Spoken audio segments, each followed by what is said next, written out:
grab some snacks, grab a cup of coffee, tell your friends, share on your Facebook page. From all of our Facebook pages, you can share to your people. So you just go down and you click share, and then it will say host a party, and all your Facebook people will join. We are so glad. We're just going to wait a moment or two until we have the thumbs up from all of the technical people, which would be none of us right now. Yeah, you got that right. Oh, we've just gone from the porch to the Brady Bunch right now. There we are. The Brady porch. Sandi needs to hold on. Non-video viewers. Okay, I think we are good. And may I officially welcome everyone to tonight. My name is Sandi Patty, and it is my absolute joy. It is my absolute honor, and a little bit of feeling like I'm stepping into holy ground tonight. We are going to celebrate the incredible life of our friend and our sister, Luci Swindoll. We adore this woman. Many of you know, but just in case you don't, last week, Luci Swindoll moved to heaven. And while we grieve here on this earth, and oh, how we wish we could all be together in the same space right now, we wanted to virtually get together and for the next hour, share some stories, share some laughs, because if you know Luci, you know she loved to laugh. And as we talked about it this week and we began to share texts with one another, our buckets became so full. My grandson says, "Nani, my bucket is so full of joy." And so that is how I have felt this week, knowing that we are going to talk about the beautiful life and we are going to celebrate Luci Swindoll today. I want to tell you that in whatever platform you're watching on, please include your comments. We want to hear your stories. We may not get to them tonight, but we want to know, over the 20 years, I know there are so many great stories about our dear friend, Luci Swindoll. So here we are, safe together, even though we're apart. And it is my privilege to welcome the original porch ladies. And ladies, if you'd just give a wave and a quick hi to everyone. And it's my privilege to sort of begin this by asking you all some different questions and celebrate Luci Swindoll today. Patsy Clairmont is in the house. Hi, Patsy. Hi, And Thelma Sandi. Wells is in the house. Hi, Thelma. Sheila Walsh is in the house. Hi, Sheila. Nicole Johnson is here with us. Hi, Nicole. Hey, everybody. Marilyn Meberg is here with us. And this just feels like a family reunion, minus one person. And the early days of the Porch Pals and being together, man, oh man, Luci, Patsy, and Thelma, you guys go back to the very beginning of those conferences.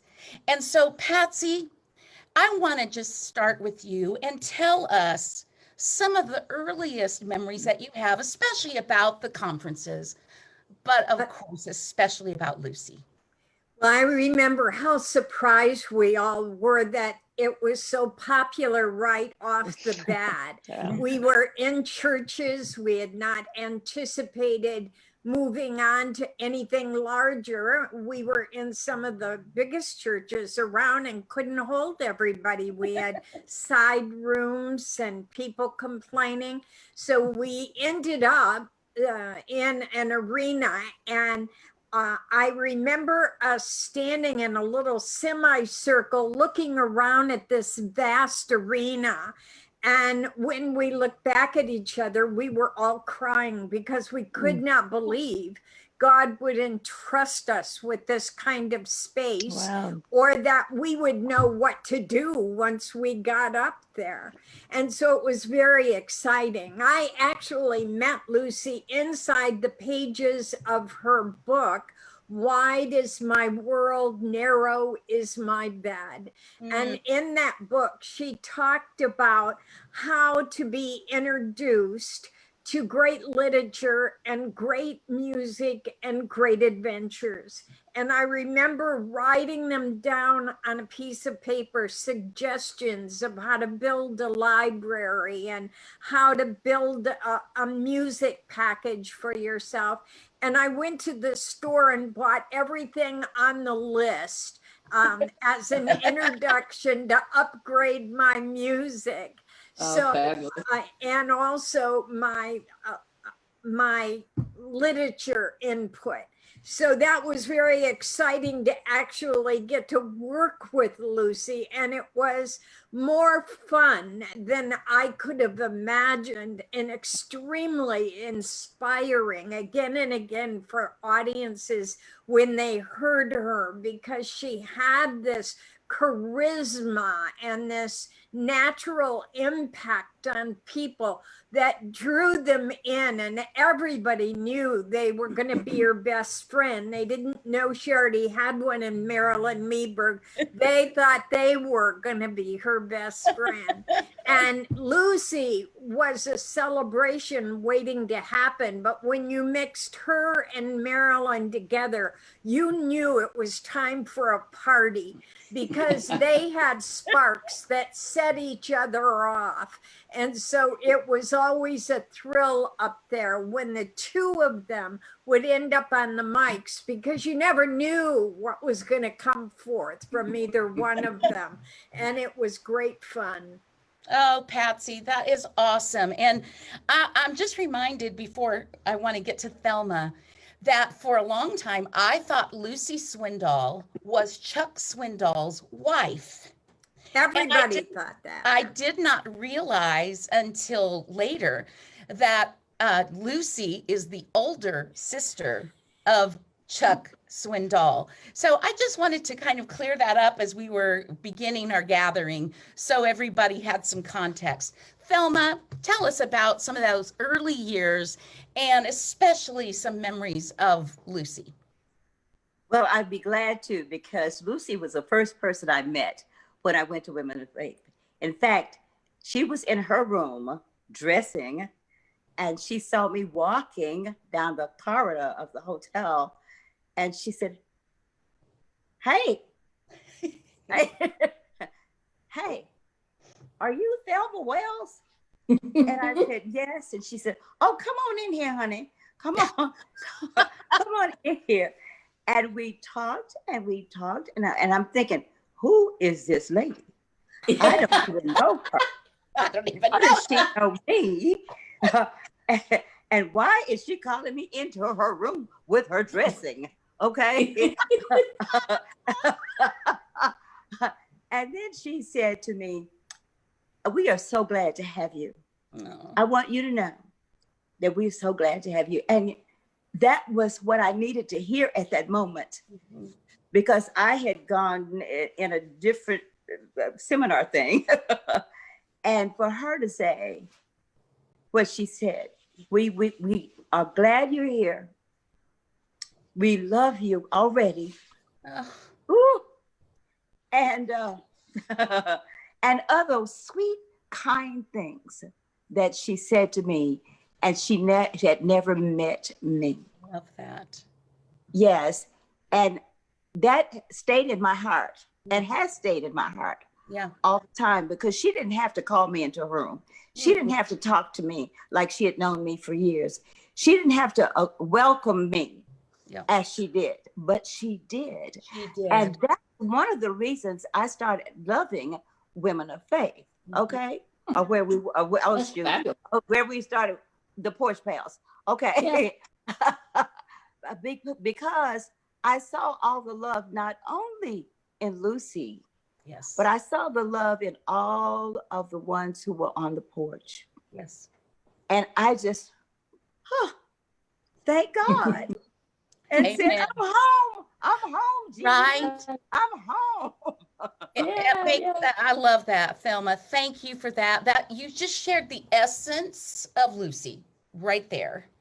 Marilyn Meberg, there's a lot of stories that you can share, that you and Lucy shared together, Lucy's stories, but there's one particular story that I have in mind, and I'm trying not to give it away, but it has to do with a car and the side of the road. Could you please tell that story?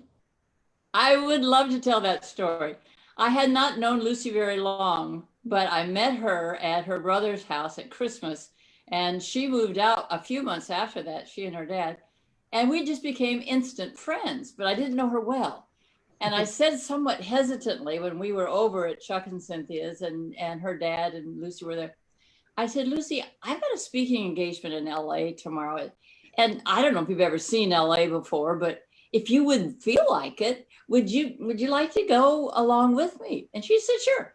I thought, wow, she didn't even hesitate. Okay, so we get in the car and we're going down the 5 in California. And she said, you know, Marilyn, I don't understand Californians. In Texas, our freeways are so clean and tidy. You've got furniture by the side of the road. You've got shoes in the middle of the road. There's and all that. What are people doing? Do they take their junk out and just toss it out the window? I hadn't noticed that. And I felt kind of defensive about that. And I said, well, honey, we're always in a hurry. Well, let that go. We got into LA. I did my deal. We're driving back, talking nonstop. But I see off to the side of the road, a couch. By the side of the road, someone had thrown it off, and I didn't say anything. I just slowed the car down and got off on the edge and drove toward the couch, said nothing. She said nothing, stopped the car. I got out, she got out. We walked over to the couch, and it was as if nothing had been said in between. We talked and talked and talked, and people are going along going, what? We didn't even make reference to that. And then quietly we got up, got back in the car and took off down the freeway. Who would do that except Luci Swindoll? And it was so and Marilyn Meberg. And Marilyn Meberg. Oh, it was a fun Marilyn, time. did you guys ever talk about it later? Oh, of course. Well, when we got back in the car, okay, we laughed and laughed and laughed, but that was after it was over. See, I didn't know her very well. I had no idea how she would be. I've always been nuts. I married a man who was nuts. We used to do nutty things, but Lucy, and she was nutty, as is her brother Chuck. So I shouldn't have been surprised. That's such a memorable story. Thank you for sharing that one. Sheila, one of the classic Lucy stories. She loved to tell on her little brother, Chuck Swindoll, the very Reverend Chuck Swindoll. Can you tell us the story she loved to tell? I will do my best, but let me just say, I will not do justice to it the way that Lucy did. But she tells the story of Chuck rolling up a cigarette for her. I mean, it was some kind of big leaf, and he told Lucy to put it in her mouth, and then he basically set fire to the end of it. And as Lucy said, it just went woof. And I can just see her going. And so they go in for, no, was it Chuck that smoked the cigarette, or was it Lucy? Lucy. Yeah. Lucy taught Chuck how to smoke. Yeah. Right. I knew I'd get it wrong. She was the older sister leading the younger brother astray. Exactly. Which reminds me, I remember when we were on a cruise with Women of Faith, and our son Christian, who adored Lucy, was on the cruise, and he asked one night, Mom, could I go sit at Lucy's table? And I said, well, darling, you need to ask permission if Lucy's happy for you to sit at her table. So he went over and asked Lucy, and Lucy agreed. And so he sat down there, and then I look over, and Lucy is now teaching my son to smoke with a breadstick. I still have the photographs. It was just a beautiful, beautiful moment. Right. But every boy should have a Lucy in his life when they're growing up. Yes. And the thing that was, when I called Christian the other day to tell him that Lucy was now home, my 23-year-old son in grad school wept. And he said, I feel like I've lost a grandparent, because we had no grandparents left in this country. And so Lucy would go to Christian's school for Grandparents' Day. So she is pretty special to our family. Very, very special. Thank you, Sheila. Nicole, you not only shared the vagabond traveling with weekend after weekend with Lucy, but you and Lucy and others really were a band of adventurers outside. And share with us a little bit about that, will you? You've already mentioned several have. Lucy loved to travel, and she had such an adventurous spirit about her. And I will never forget, we were planning to do something together, Mary, Lucy and I, over the holidays. And out of nowhere, Lucy says, hey, Nikki, want to go to Antarctica?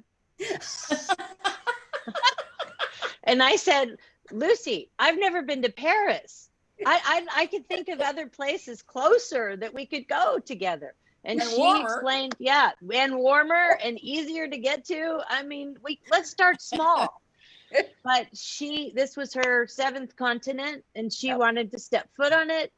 And who was I to say no? I was along for the ride, and it was absolutely amazing. But we had lots of adventures really all over the globe. And one funny story I will never forget is being in the Louvre. We did end up going to Paris, which was great. I remembered being in the Louvre, and we're talking about the conference that we were all a part of and how broad the impact was. And a woman stops at the table in the cafe at the Louvre, and she says, are you Luci Swindoll? Oh my. And we just all were like, well, there you go. I mean, wherever you go, there she is. Everybody knows her. It was just so Lucy, because she was just herself. All, Antarctica, to Paris, to the stage at the conference. She was just Lucy and full of adventure.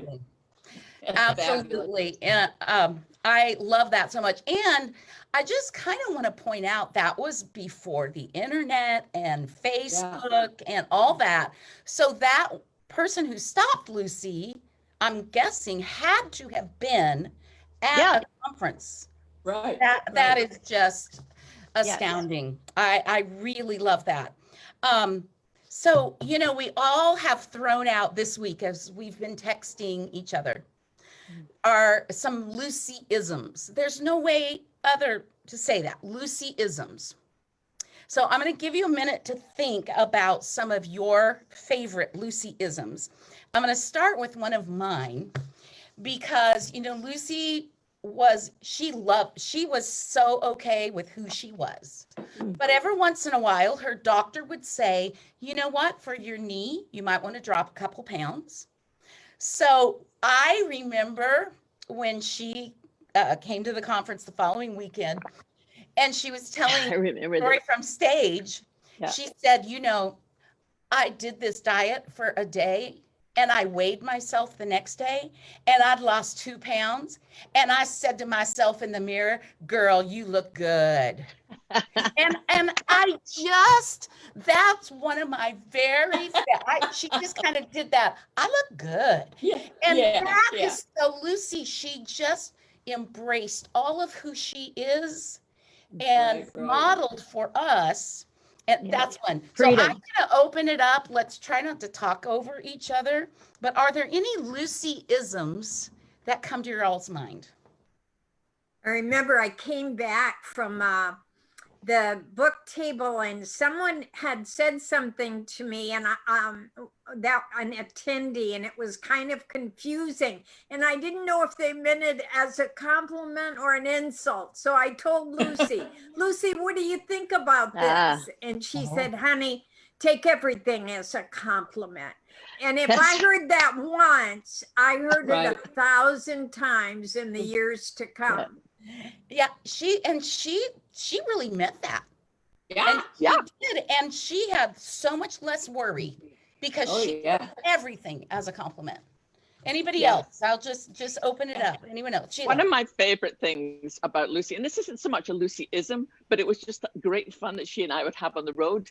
She would come up with a word and she would say, I had to somehow inject it into a conversation and not tell anybody. And I remember we were in, I can't remember which city, but we were on a early morning talk show and we were talking about the conference that night. And Lucy said Dallas. to me, it was Dallas? Okay. Yeah. And Lucy said to me, you have to work the word ferret into your talk. And I'm like, are you talking about like the animal ferret? yeah, the wee animal. Yes. So I'm thinking, okay, Lord, you need to help me here. So the person who was interviewing me said to me, so how do you choose the cities for your conferences? And I said, oh, we just kind of ferret around. I love that about her. She would do that all the time. And Did she laugh when you heard you do that? Oh yeah, she was so happy. Yeah. That is a good one. Anybody else? Marilyn, do you have one? Yeah, I was just thinking, I had these beautiful pansies that were being eaten by rabbits. And I was getting my hair done and I was complaining about the rabbits that were consuming my flowers. And this woman said to me, she said, well, you have very white hair. I'll tell you that rabbits hate that. Take the hair that is on the floor and any other hair of yours, sprinkle it over your flowers and they will not come back. I said, really? So I gathered up all my hair and others too. I had a little brown, a little black. I had it in this baggie. So I'm out in the front and I'm throwing the hair out on my plants and I hear a car come up behind me, but I don't pay attention. I'm intent on this hair bit and I'm giving it out throughout the whole garden area. And finally, Lucy hollers from her car, what in the hell are you doing? I said, well, I hear rabbits You're just hate quoting human Lucy at this point. Yeah, right. Oh yeah. That would not be anything that would come out of my mouth.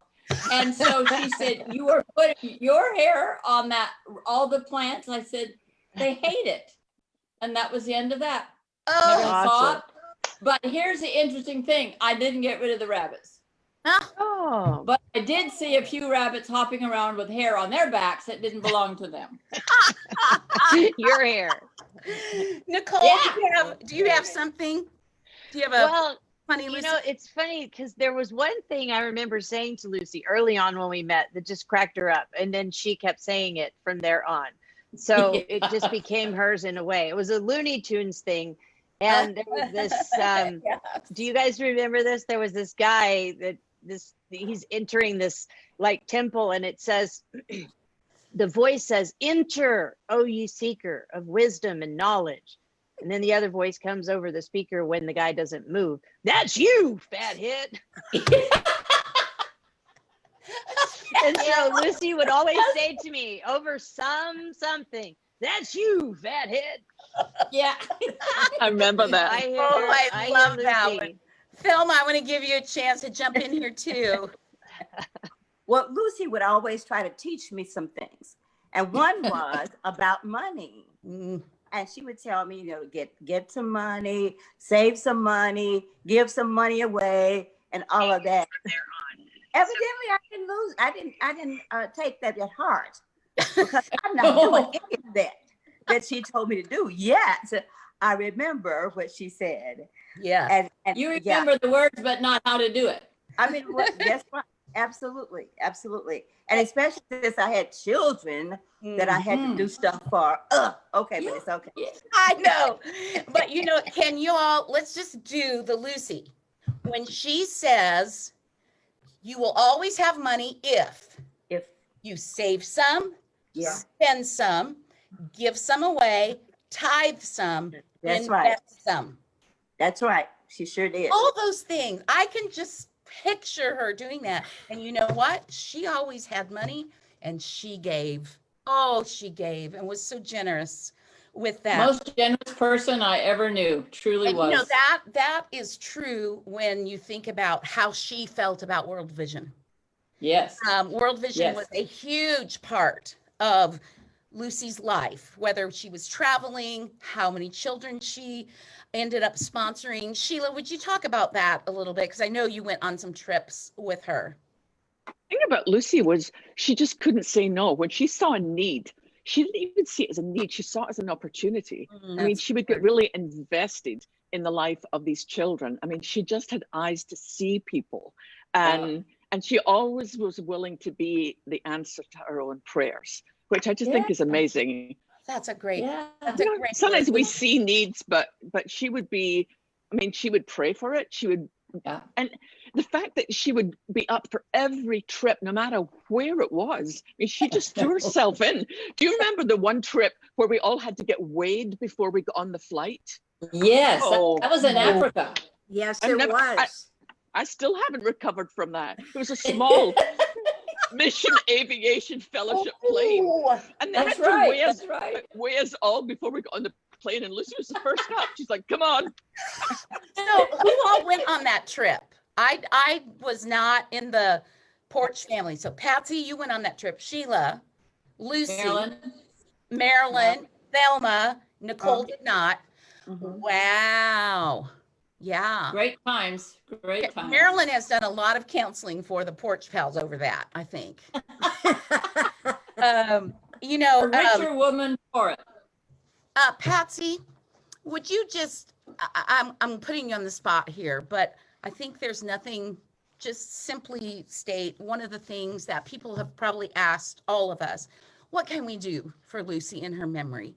And maybe just speak to how they can step up with World Vision.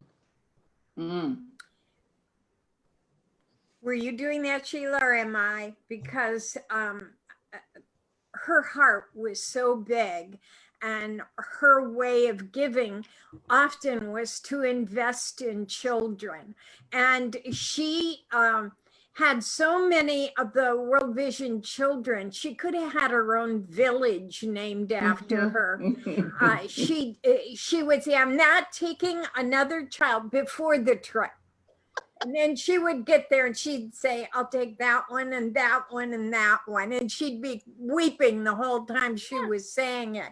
So her heart was tender. I can't think of anything that would be sweeter or more honoring is if we went over and we were selecting a child in her honor. World Vision is over there doing their thing, and and their thing was Lucy's thing. So it makes sense, doesn't it? That instead of planting a tree, plant a child. There's World Vision will help you. Anybody else want to jump in on this? Let me quickly give the World Vision website.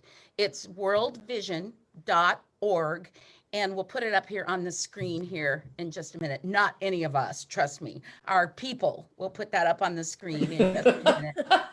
But does anyone know how many children Lucy sponsored? Anyone know that number? I thought it was 13. I would say lots and lots and lots. Yeah. I was thinking it was between 10 and 13. And that's about, I mean. But then remember, she also had a family because we all did the family sponsorship one year. So it was like 13 plus another family of 10 or some amazing, amazing thing. Yeah. Of all of us, she had the I am. She did. I don't have an earpiece, but my producers tell me it was over 20 that she's. Oh, wow. Yeah. So, which does not surprise me at all. And that kind of worked out to one child a year that she was with Women of Faith conferences. Oh, yeah. Wow. So that's just. Well, you know, she said that because I chose not to be married, the result was, of course, I can't have children. But this is a perfect way to have children. You don't have to have sex and you don't have to have a husband. You can have all these kids all over the world. It's the best way to do it. That is fantastic, and I'm sure she said it exactly like that because just said it like it is. Yeah. When it came to loving big, she said it like it is. Thelma, would you like to share something? Yes. When my girls started dancing with Women of Faith, she was the first one to welcome them, also to encourage them, So love on them and to compliment them, even if they made a mistake. And I don't think they ever did, of course. No, they didn't. Of course. But she always congratulated them, said something great to them. And that is what a mother wants to know, wants to hear. Of course. Yes. Yeah, the kids being encouraged. They were scared to death when they first did it. Oh, wait. Yeah, when they of first course. Yeah, they were. Yes. But Lucy was the power, if you will, behind whatever they did. And that meant so much to me. And one of them is here right now. I know. We all need our kids to help us do this tech thing right now. Nicole, I want to ask you, and I'm going to make a statement, but follow up with something that I would like for you to speak to. One of the things that Lucy modeled was giving specific compliments. Like I just been thinking about her so much, and she wouldn't just say, great job. She would say, I really loved when. That's right. That's right. I saw her pull you aside so often after your dramas. And so just speak to that a little bit. Well, that's a great observation, Sandi, because it's so, Lucy, in her generosity, there was always specificity, whatever that word is. And she would, as you said, she would give a compliment, but not just, there was never a broad stroke. She would always break something down and tell you exactly what she liked about it. And maybe even the one or two things that she didn't like about it, but all the while telling you what a great thing it was, because that's sort of how she saw things, whether it's music or art or writing. There were just moments that she was on the porch where she would just be enraptured by something that was happening. And she would always make a point to pull the performer or the speaker afterward and say, not just, hey, great job, like you said, but that note, Sandi, that you hit, that note, oh my gosh, that note. Or she would say, Nikki, that line in the drum, it gets me every time. Yes. And it does, it simply made you feel like she really meant it, because it was so specific and personal. Very much so. There was a time when Women of Faith began, and all of you, including Lucy, lived in the same state, and 95% of you lived in the same city and commune. And what was, so in my mind, I'm thinking, here are these people who go off to work together every weekend and then come home and be together.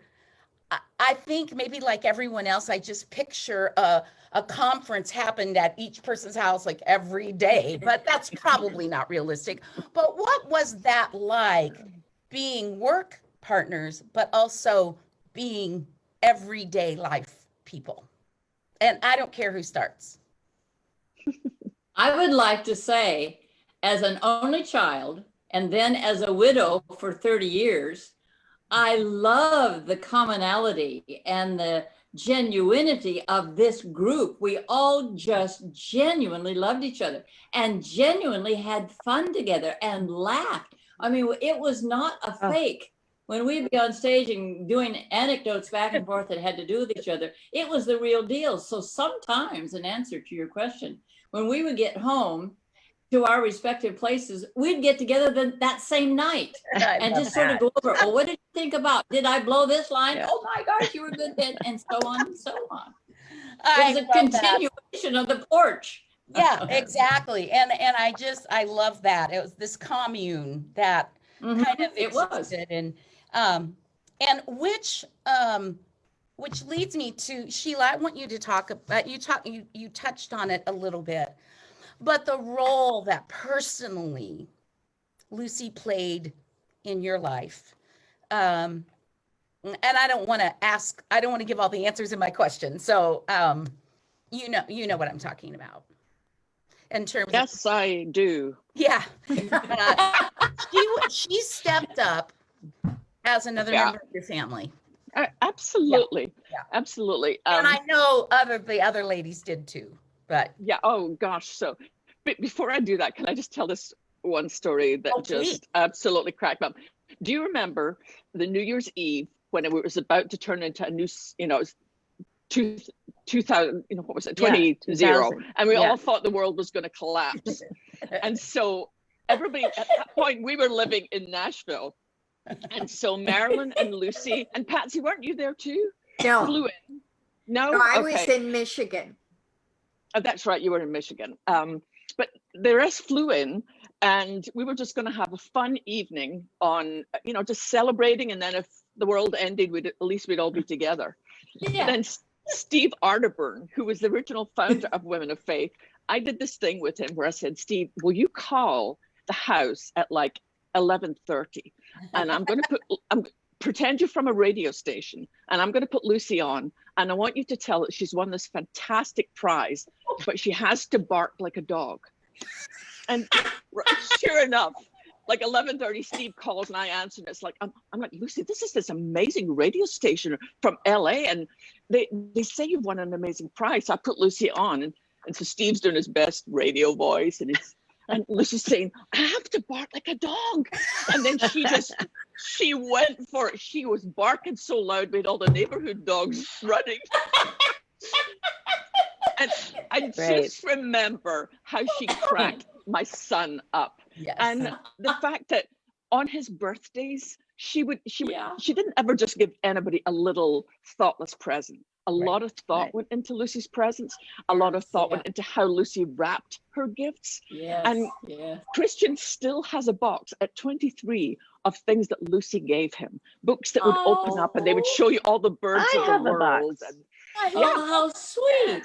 I know. Right. And she just, she extended grace and craziness to Christian. Yeah. He got to do things with Lucy that I would say, there's no way you could do that. And Lucy'd be like, come on, buddy, we got this.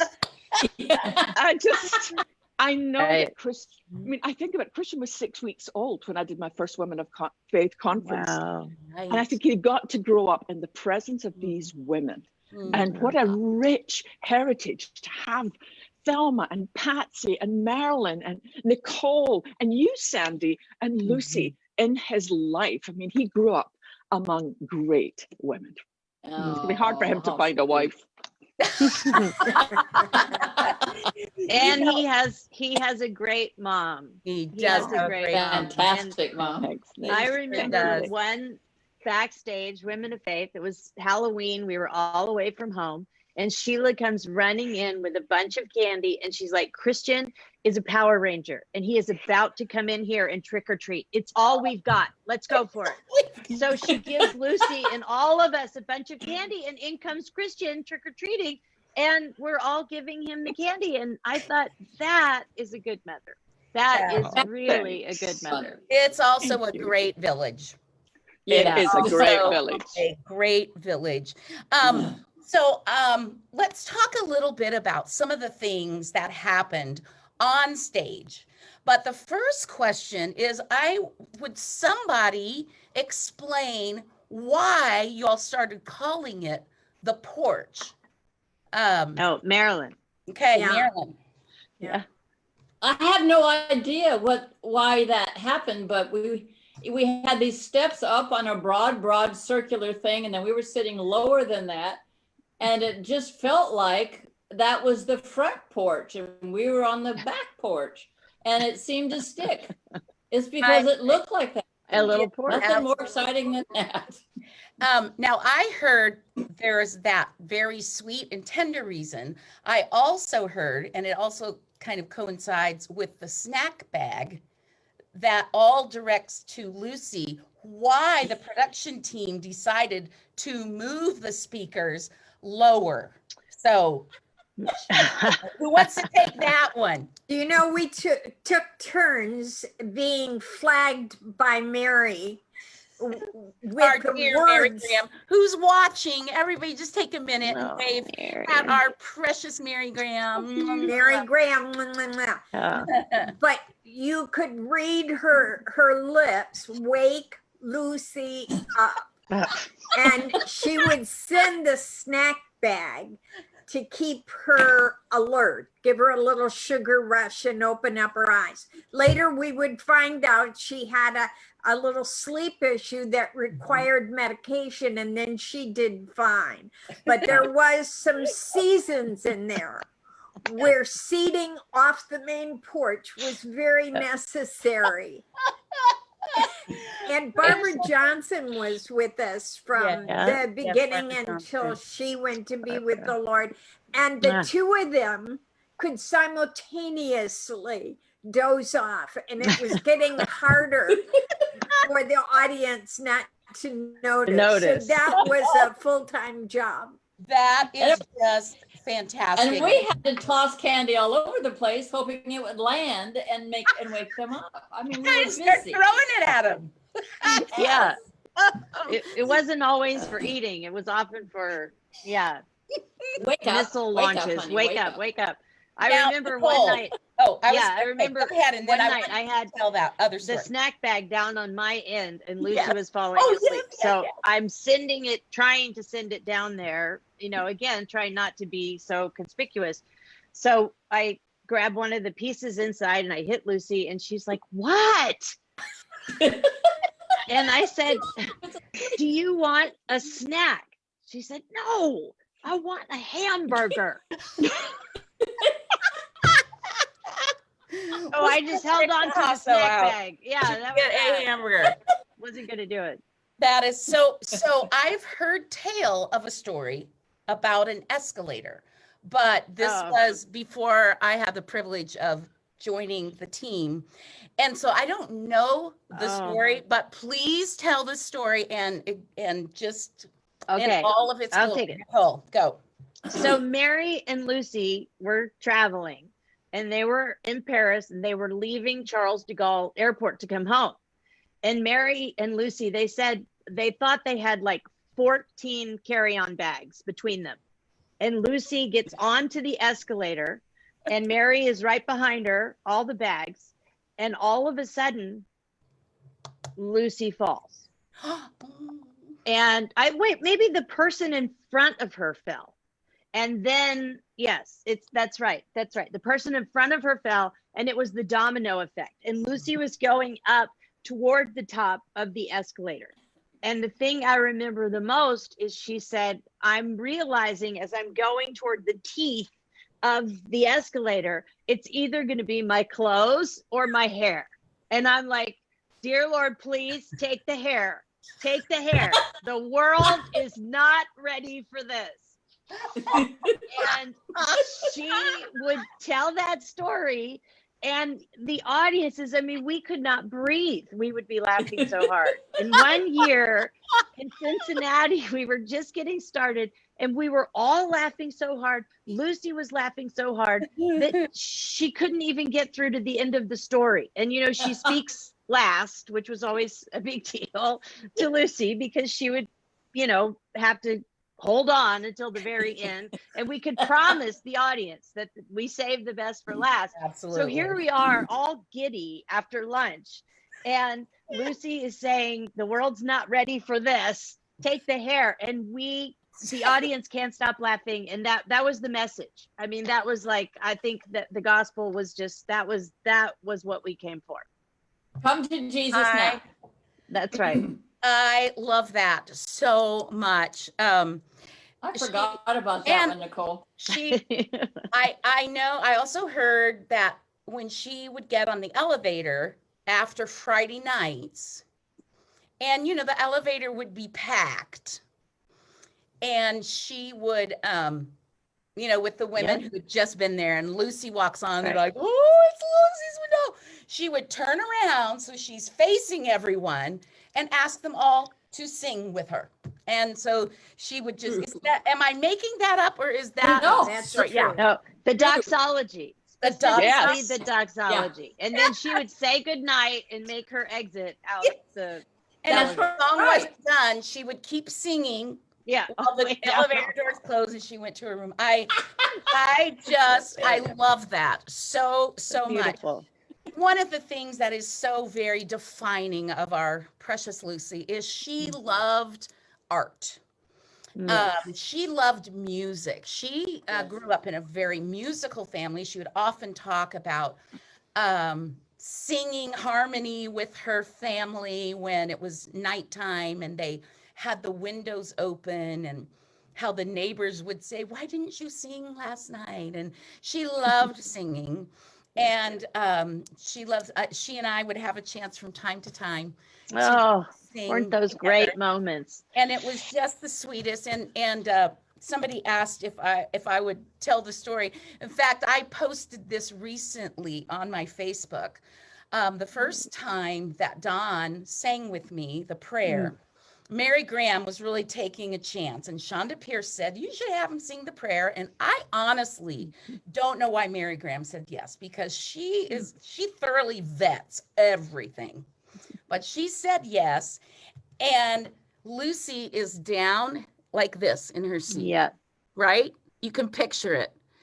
And she's got her eyes closed. Again, I'm going to quote Lucy. She had her eyes closed, and when Mary announced it, she immediately went here and just kept saying over and over, "Don't suck, don't suck, don't suck." And then as we began to sing, you could see her slowly lift. Yeah. And then she'd get that Lucy thing where she'd just start giggling. And then I think from then on, she decided that she would marry Dawn if it was possible. And she could get rid of you. That would be that. Yeah.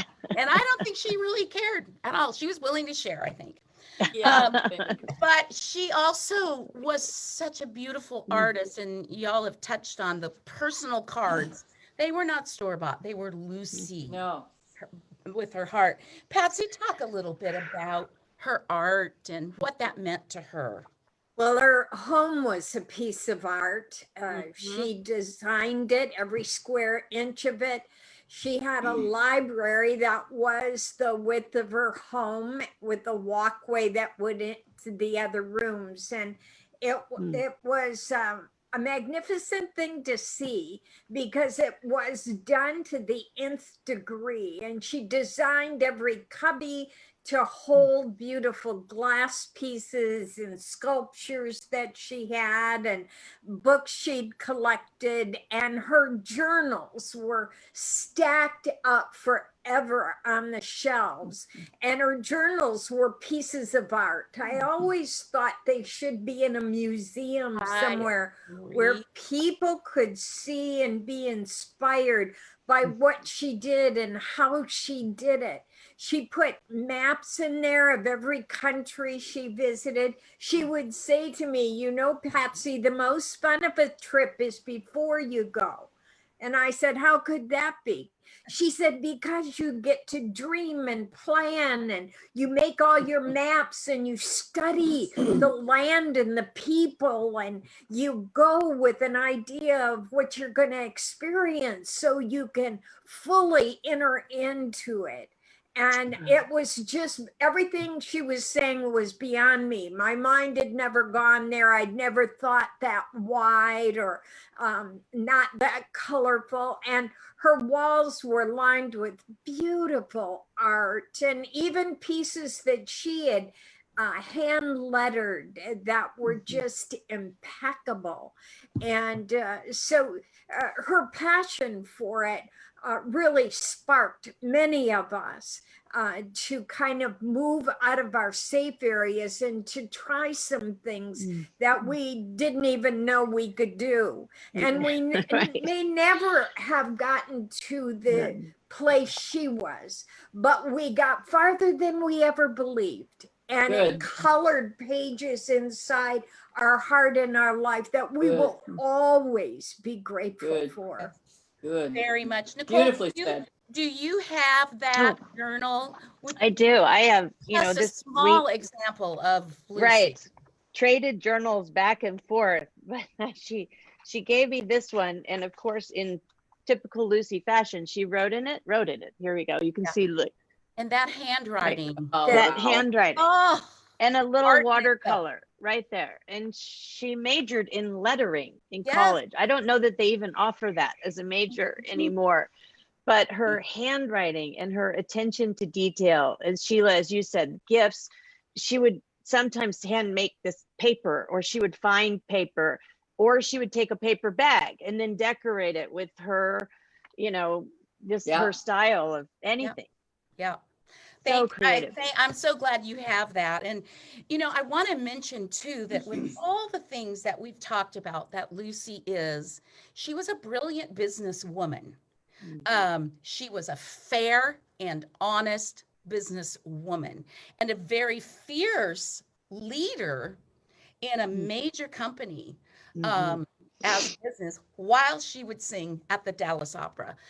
Just amazing to me that this woman used so many more parts of her brain than any of us combined. Well, you guys, we are just about out of time. There's no set ending time, but I want to say to those who are just kind of tuning in tonight, we have had so much fun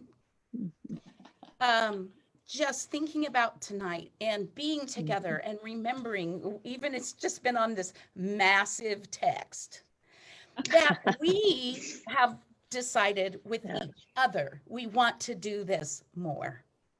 And we really want you to join us in doing this more. We don't really know what all of that looks like right now, but we invite you, like to stay in touch. Here's what you can do. We want you to text the word PALS, PALS. You see that on your screen right now, to 833-579-0327. Again, we want you to just text the word PALS, 833-879-0327, because connection and community, oh, how we need it. But oh, how we need it in this season. So text that number and let us stay in touch with you. And when we do this again, we want you to be with us. All right, ladies, I've got some rapid fire questions here. Ooh. And I think this is such a great way to honor Lucy. She loved family, she loved her friends, and she loved fun. Certainly the love of the Lord was above all of that. And so I'm going to give you a question, and then I'm just going to go around my Brady Brock screen here and call on you and just give me an answer. So one word that best describe Lucy. Sheila? Amazed. She lived amazed. So good. Nicole? Original. Great word. Marilyn? Irrepressible. Couldn't hold her back. I love that. She Patsy? held on and went on. Mine is very similar, but much shorter because I didn't have the same education she did. But she was always eager. There was a light in her that just, she was there for the moment. She was very much the moment. Yeah. Thelma, how about you? Magnificent. Magnificent. Great word. Yeah. I think the word I would choose in addition to saying ditto is present. Yeah. Was always very present. All right. Yeah. Here's another one. I'll give you a minute, but Sheila, I am going to start with you again. So the funniest thing Lucy said to you, I mean, in your mind, the funniest thing Lucy said. Okay, we're in a pastor's study. We are praying. Yes. And there's I remember this. statue of a bit of an eagle, but not the whole. It's like kind of unusual. And during prayer, I don't know whether Lucy nodded off and then woke up, but she looked over and said loudly, "Somebody shot the hell out of that eagle." Love it. Nicole, how about This you? was a famous pastor. It was his office, wasn't it? Yes, it was. It didn't matter really to Lucy. She was just herself wherever. That's right. How about you, Nicole? How about you? That's a tough one. Oh my gosh. I love her. I think Marilyn or Patsy, was it her grandmother that she quotes, like, the day is wasted if we don't all fall over in a heap laughing. Yes, that's Yeah. right. Oh my so gosh. good. And that's, I mean, it was just our goal every time we got together and with Lucy. So there's so many funny things, but she loved the artist, Dale Chihuly. Yeah. And Oh, so yes. one night we were late, we were talking about Dale Chihuly, and I said, do you know, I was very serious, if he's married? And then she said, Julie. And it took a minute for me to realize she was making that up, but it would have been Julie Chihuly. And it was so funny to us. We almost wet our pants. We were laughing so hard about That is good. wife, Julie. That's good. How about you, Marilyn? We were having dinner in a restaurant, and there was a guy singing and playing his guitar that was just awful. Just awful. Neither one of us wanted to be critical, but he took a minute out, put his guitar by the wall, and left. And I said, Lucy, I'll buy your meal if you'll go up there and start singing and playing that guitar. She said, Marilyn, I can't do that. I said, I'll buy your meal. She said, well, then I can do that. She got up, she started strumming that guitar and singing, and the people in the restaurant had been paying no attention to the guy. They put their fork down, leaned forward, and they were entranced. The guy came back, and here's Lucy just singing Summertime and strumming the guitar. Finally, she finished.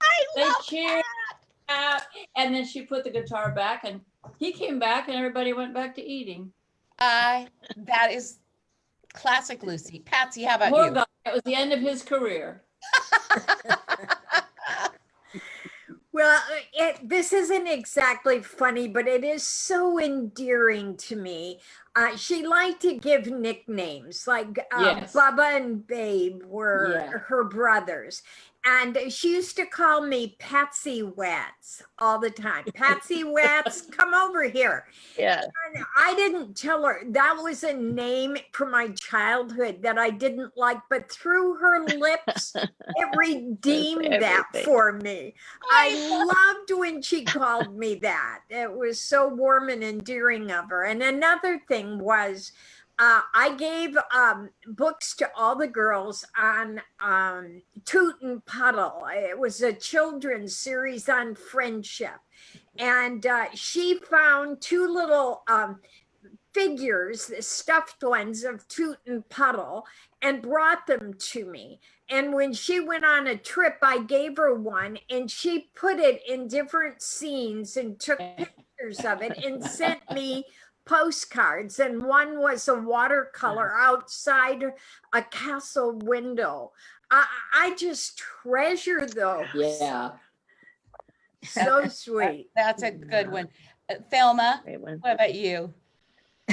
She would say sometimes to me on the porch, you know, we're the only Christians on this team. She did. Yes, she Where do you did. think she got that? I love that. And, Right. and kind of in the same vein, what is the most meaningful thing Lucy has said? And I'm going to expand that, or done, that has just imprinted eternity on your heart. I'm going to start and give you all a minute to think. Lucy always had a way, as Thelma said, of opening her arms wide and saying, welcome home. Yeah. And what she did for our family by just her sheer cheerleading. I don't know of any other word. And then she was so musical. She cheerleaded the musicality. But I will say, Lucy, along with all of you porch ladies, every single one of you, helped us see the beauty in our broken and bruised family. And I just say thank you to Lucy, and I also say thank you to all of you. Sheila, I'm going to go with you again on this. You know, I remember the year. Do you remember the year, girls, that Lucy had a mirror ball on stage? Yeah. And the Yes, light would hit the mirror ball. right. And I remember her saying to the audience as this mirror ball spun and the little lights went out all over the arena and touched people, encouraging them to go out and shine. And I think the thing that Lucy did that was amazing to me was she could take her message and her experience and her life, and it was almost like Jesus with the loaves and fish. She could break it down and feed the people and let them know, you know what, you can leave this place and you can shine. I love that. Yeah. Oh, that's so good. Nikki, how about you go? I don't feel like I should call you Nikki because I feel like only Lucy could call you. That's right. It's one of those things that Patsy was saying that's so powerful. And you know, nobody had ever called me Nikki. And honestly, again, just like you, Patsy, it wasn't my favorite, only because I'd never gone by it. But from her lips, it was so loving and caring. And if I had to say the most meaningful thing that will stay with me that she said was, "Hey, Nikki, want to go to Antarctica?"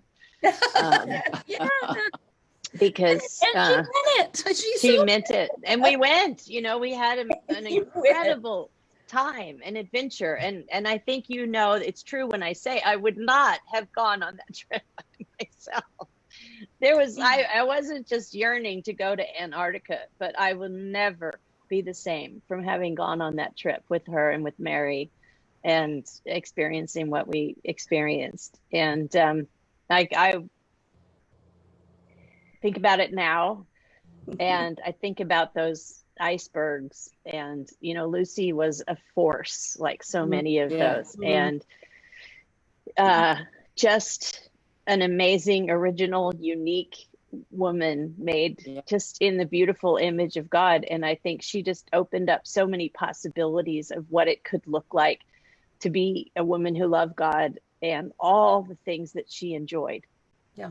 And she was a So model good. and inspiration. Beautiful. Marilyn, I'm going to cry. I know. Lucy lost her words, and when she died, she didn't have any at all. But a month before she died, the last full sentence she said to me was, "I'm going to eat cake." And I said, "Baby, you're going to eat cake?" "I'm going to eat cake." And then that was the last full sentence. And when I got the word, I thought, she's eating cake. She is eating cake. I love that, Marilyn. Patsy? I was at Lucy's home one day. We were doing one of our devotional books that we had to write, and we were under a timeline. And I was saying I had a really good story, but I didn't want to put it in the collaboration. I wanted to use it in my next book.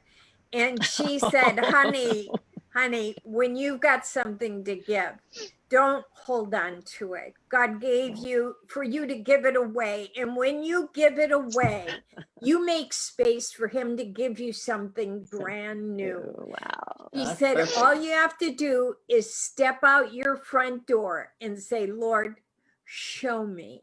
And he will give you all new stuff. So don't hang on to what he's given you, thinking that you've got to save it for over here. It'll make you greedy. Give it away. And you'll find that your heart will enlarge. And I've never forgotten that. I've needed that said to me again and again. Wherever you're at, give all that you've got. God has more. We think it's all we got, but it isn't all he's got. That's right. So good. That's a good word, Patsy. That's a good word. Thelma, how about you, sweet Mama T? I remember one day Lucy told me to come over to her house. And when I went over to her house, she showed me all the artifacts and the fine china and all of that.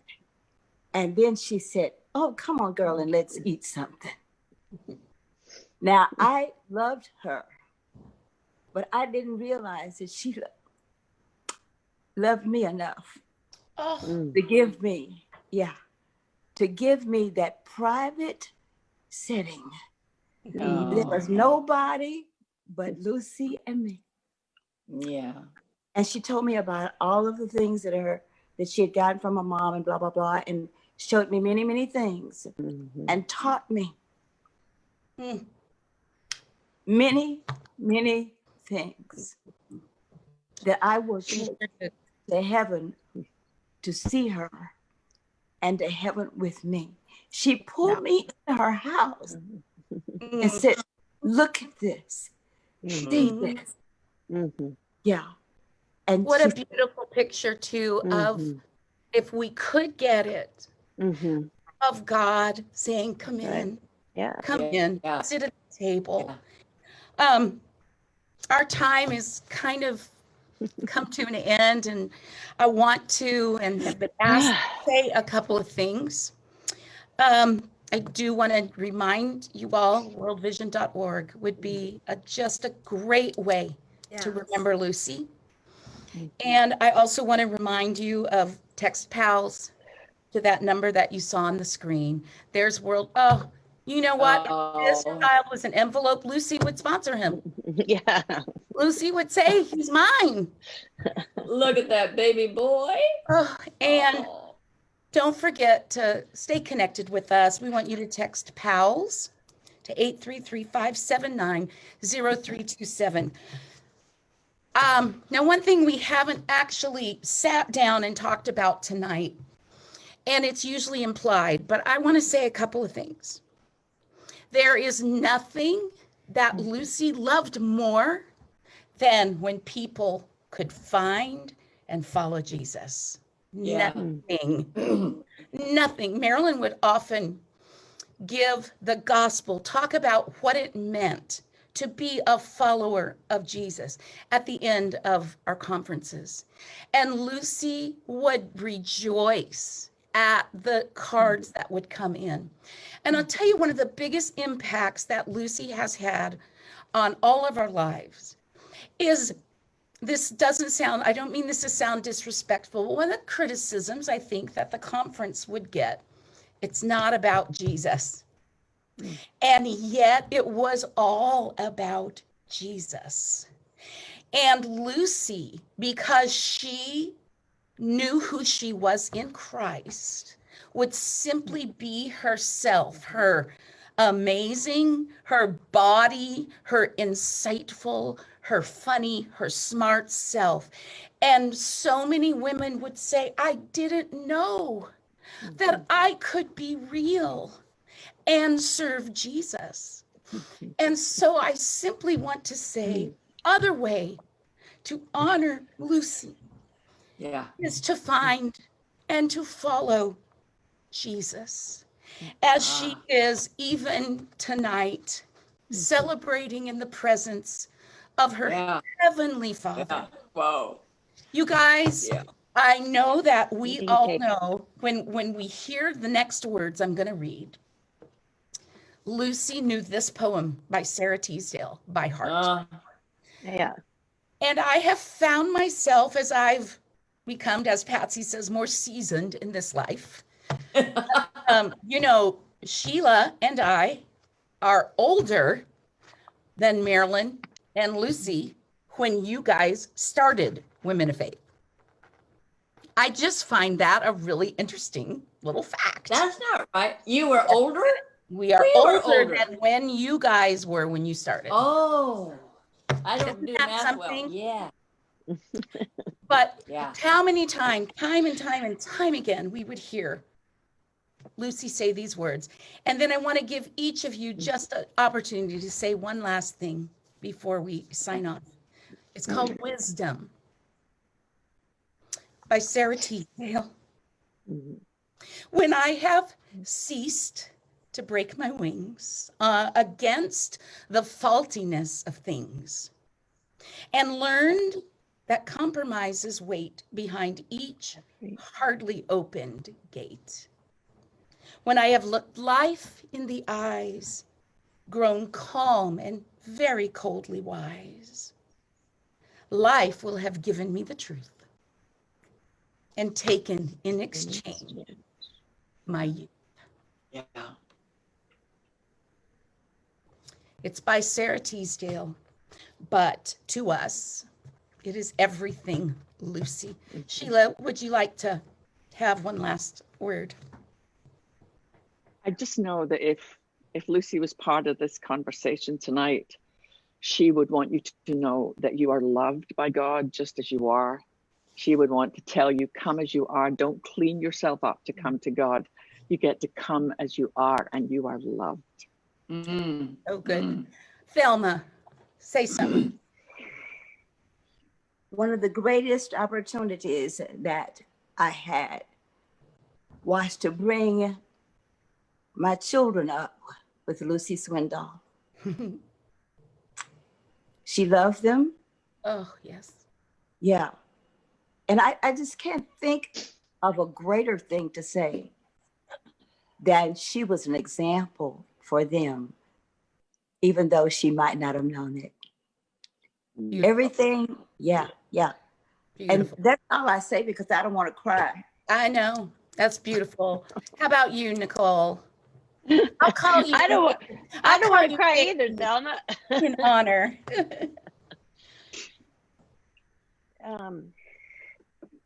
We miss you. It's not the same without you. And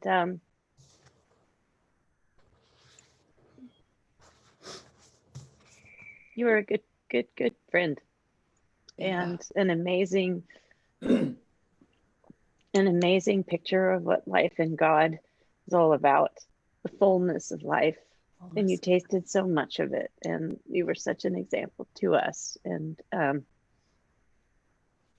world's just a little different now because you're not here, but we hope you're there eating cake, looking at the most amazing art, and hearing Don sing all day long. Marilyn, I don't want to put you on the spot, but I know that Lucy moving to heaven has been especially tender for you. What do you want to say? If you hadn't just said that, I would have been better.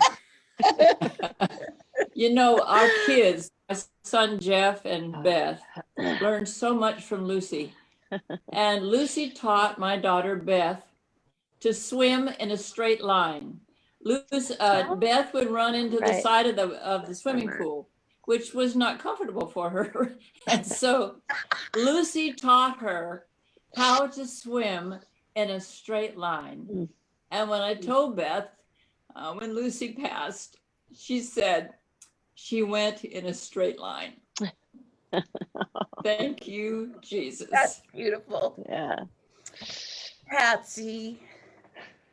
Well, long before the term life coach became popular, she was living it out for all of us. And So she true. has left us a legacy of memories that bring us deep joy. And I can't imagine what better thing we could do for a friend or a family member. And if you could write anything that represented who she was, it would be hospitality for her gift of making you feel at home, and friendship, which she was devoted to.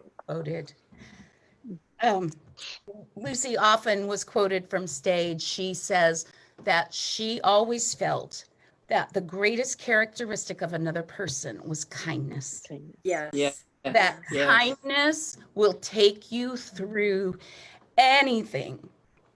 And we thank all of you who have tuned in tonight. It has been tender, it has been funny, it has been sweet. And for my Patsy and Thelma and Sheila and Nicole and Marilyn, who began something to model for the rest of us how we can be so real in Christ. We don't have to choose. No. We can be so real and who God made us to be. He is calling us to be who he made us to be. Yes. And Yes. so I don't know. I don't think it's worth us doing this. It could be a technical nightmare. But I just want to plant in all of our minds, if Lucy were in our green room just before we would take the stage and we would have prayer, and someone said amen, and this alto voice would begin to sing, praise God from whom Yes. all blessings flow. She would just sing that over all of us. Yes. And so we say to you, sweet friend, take that motorcycle right off into the sunset. And it is not goodbye. It is, we will see you someday. Thank you for tuning in. Thank you, ladies, for the privilege of getting to be with you this evening. May God go with you, before you, and behind you, and walk beside you. Listen to this. Peace has a prince. Peace has a prince, and his name is Jesus. Hallelujah. Good night, everybody. Good night. Thank you. Praise God, from whom all blessings flow. Thank you, Sandi. Love you, Patsy. Love you too.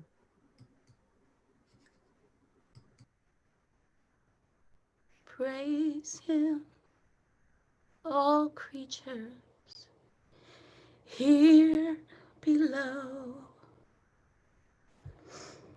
Praise him above, ye heavenly hosts. Praise Father, Son, and Holy Ghost. And Lucy always wanted the amen.